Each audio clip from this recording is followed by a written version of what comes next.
This is the first time in the history of the world that the communist government has been overthrown by the people. And for that, we congratulate you and the people of Guatemala for the support they have given. Nixon praises Castillo Armas, the president of Guatemala, for overthrowing a communist regime. In other words, the Arbenz regime was not a Guatemalan government. It was a foreign government controlled by foreigners. Controlled by Moscow. And that happened just here in the continent, right here in America, just here in America. What Nixon doesn't say is that Castillo Armas was handpicked by the CIA. That his army was financed and trained by the CIA. And that Castillo Armas didn't lead a popular uprising against a communist regime, but was the head of a CIA-sponsored military coup. The man who devised the coup, the American Secretary of State John Foster Dulles, a zealous Cold Warrior. The mastermind of the coup is brother Allen Dulles, director of the CIA, a veteran of covert operations. The man who orchestrated the propaganda campaign, Agent E. Howard Hunt, who later became the notorious Watergate burglar. Their target? A man they called Red Jacobo. To the world, he is Jacobo Arbenz, the elected president of Guatemala. Arbenz makes a fatal political error. He takes land from an American company, gives it to peasants, and ignites the Cold War in Latin America.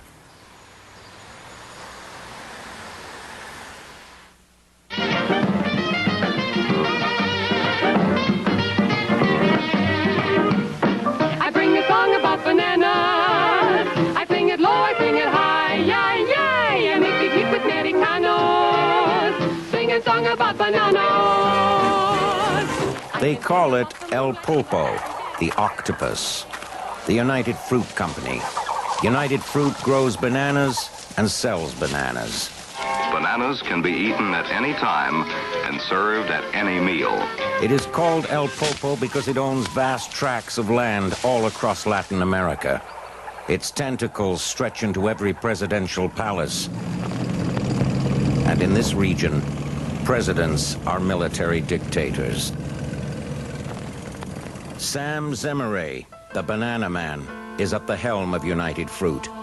He got his start in the banana business by personally financing the overthrow of the president of Honduras in 1924. In Guatemala, United Fruit is the largest landowner. It owns the railway lines, it owns the power lines, and it controls the country's busiest ocean port. Guatemala was a country where the previous military rulers had practically handed the country over to the United Fruit Company. They were in their pocket. He was a dictator from an economic point of view. United Fruit had the final word about many, many things. In the spring of 1951, United Fruit is suddenly confronted with an ominous threat. His name, Jacobo Arbenz. He is the newly elected president of Guatemala. Arbenz is swept to power on a promise to give land to peasants, to the Mayan Indians who farm the country's plantations. Arbenz is the son of a failed Swiss pharmacist. His mother, a Guatemalan national of Spanish descent. He joins the army to get an education. Arbenz is magnetic, a born leader. He becomes one of the youngest captains to teach at the military academy.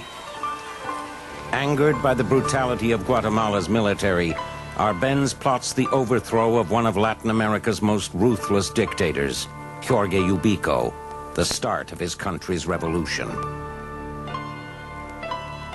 Arbenz and his wife are sympathetic to the ideals of Marxism. They have both studied the Communist Manifesto, but Arbenz is not a party member. Among his best friends were Jose Manuel Fortuny, and some of the other members of the then nascent Communist Party who were close to him, who had access to him. Arbenz's first major act as president, Decree 900, a massive land reform bill. This propaganda film tells peasants if they want to have a family, they will need land.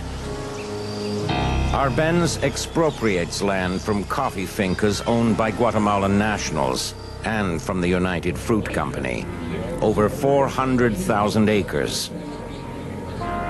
The head of the Communist Party and author of Decree 900, Manuel Fortuny, tells Arbenz he may have acted too swiftly.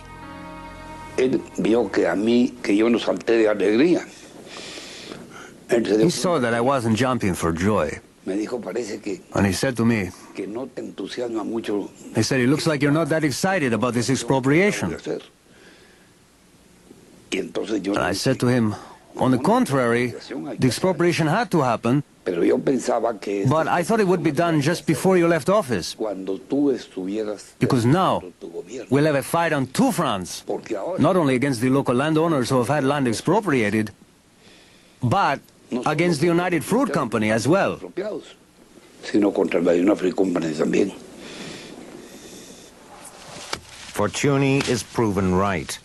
Even though Arbenz expropriates only uncultivated land and pays a fair price for it, the United Fruit Company is furious.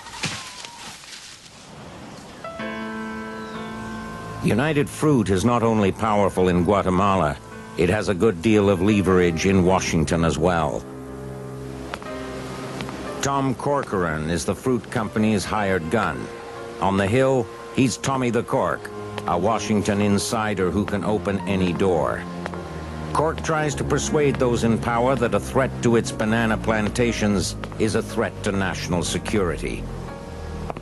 United Fruit did whatever it could to link the agrarian reform to a communist danger. And in the 1953, 1954, it had a pretty receptive audience. Cork's audience is receptive for other reasons, too. John Foster Dulles and his brother Alan Dulles have both done legal work for United Fruit. The Assistant Secretary of State for Inter-American Affairs, John Moores Cabot, owns stock in United Fruit. His brother Thomas was president of the company in 1948. And the American ambassador to the United Nations, Henry Cabot Lodge, also has money riding on United Fruit. They were obviously defending the interests of a private corporation that had a dispute with a foreign government. It seemed to us unseemly to have the State Department every day echo the concerns of the United Fruit Company of Boston. The United Fruit Company also enlists Edward Bernays, the grandfather of public relations. Bernays flies some of the most influential reporters, editors, and publishers in the United States to Guatemala. On these press junkets, company officials warn journalists of creeping communism in Latin America. They gave them the story that the Marxists were coming in and trying to kick them out of the country. And this story became the front page headlines in the American press when the newsmen returned. With the public, the opinion makers, and the politicians on their side, the Dulles brothers begin planning the overthrow of Jacobo Arbenz. For John Foster Dulles, Arbenz's removal becomes a personal crusade. John Foster Dulles was a religious fanatic. He believed that you had to defeat communism. It was a struggle between good and evil. He felt that this was a fight to the death. He was ready for war.